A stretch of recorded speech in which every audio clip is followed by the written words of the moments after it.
But when I say some of them to get scammed, because they have we as Jamaican as slaves. If you get up every day and you go to work, and you work even 4,000 a day,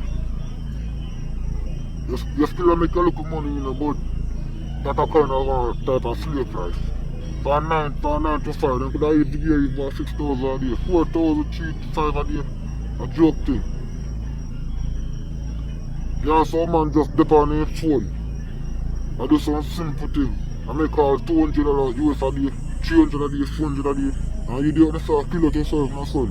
And you have 2,000, 3,000 a day. You are just uneasy.